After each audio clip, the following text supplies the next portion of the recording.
एक लड़की थी। बचपन से ही भगवान श्री कृष्ण की अनन्य भक्त थी। दिन रात बस भजन, भक्ति और प्रेम में डूबी रहती थी। कहते हैं सच्ची भक्ति कभी खाली नहीं जाती। भगवान की कृपा से उसका विवाह हुआ, और वो भी श्रीधाम वृंदावन में। विवाह के बाद पहली बार ससुराल आई, लेकिन नई दुल्हन थी, घर से बाहर जाना मना था। जब कुछ दिन बाद मायके लौटी और फिर एक दिन उसका पति उसे वापस लेने आया। शाम ढल रही थी, वो दोनों वृंदावन पहुँचे। यमुना किनारे पति बोला, मैं यमुना जी में स्नान करके आता हूँ, तुम इस पेड़ के नीचे बैठो और सामान की देखभाल करना, यही पास में हूँ, जरूरत हो तो आवाज देना। लड़की बैठ गई। लंबा घूंघट निकाला हुआ था। गाँव है, मर्यादा है। वो मन ही मन सोचने लगी, कितनी कृपा है ठाकुर जी की। बचपन से उनकी पूजा की और आज उसी वृंदावन में मेरा घर है। फिर मन में विचार आया, भगवान की उम्र तो 16 की होगी, मेरे पति 25 के हैं, तो ठाकुर जी मेरे देवर हुए। हाँ, आज से ठाकुर जी मेरे देवर हैं। ये सोचते ही वो मुस्कुराई। मन ही मन बोली, अब जब तू मुझे भाभी कहकर बुलाएगा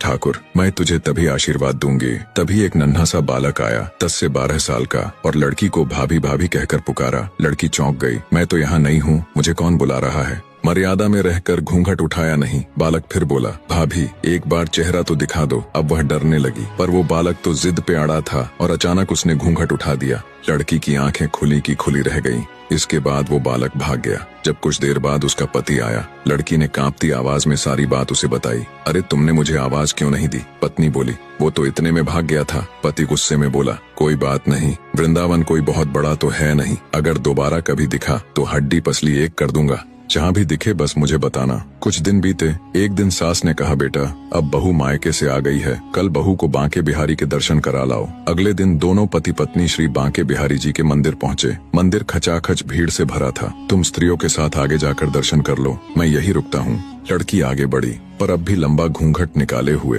डर था कोई बड़ा बूढ़ा देख ना ले। नई बहू बिना घूंघट के घूम रही है, बदनामी ना हो जाए। बहुत देर हो गई। तभी पीछे से पति ने कहा, अरे पगली, सामने बिहारी जी हैं, घूंघट उठाए बिना कैसे दर्शन करेगी? वो कांपते हाथों से धीरे धीरे घूंघट उठाती है, और जब उसकी नजर ठाकुर जी पर पड़ती है तो आंखें फटी की फटी रह जाती हैं, क्योंकि वहाँ मूर्ति नहीं, वही बालक बैठा मुस्कुरा रहा था। वही जिसने उसे भाभी भाभी कहकर पुकारा था। वो कांपते स्वर में चीख पड़ी, सुनिए, जल्दी आइए। वही बालक मिल गया। पति जल्दी से आया। कहाँ है? लड़की ने कांपती उंगली से ठाकुर जी की ओर इशारा किया। वो रहा, आपके सामने ही है। पति ने जब देखा तो उसके होश उड़ गए। वो तो स्वयं ठाकुर श्री बांके बिहारी जी थे। पति भाव विभोर होकर मंदिर में ही पत्नी के चरणों में गिर पड़ा और बोला, तू धन्य है, तेरा भाव सच्चा है। मैं इतने वर्षों से वृंदावन में हूँ, आज तक ठाकुर जी ने मुझे दर्शन नहीं दिए, पर तुझे भाव में बंध कर स्वयं दर्शन देने आ गए। भक्ति हो तो ऐसी, जहाँ रिश्ता मन से जुड़ता है। कमेंट में एक बार जय श्री कृष्ण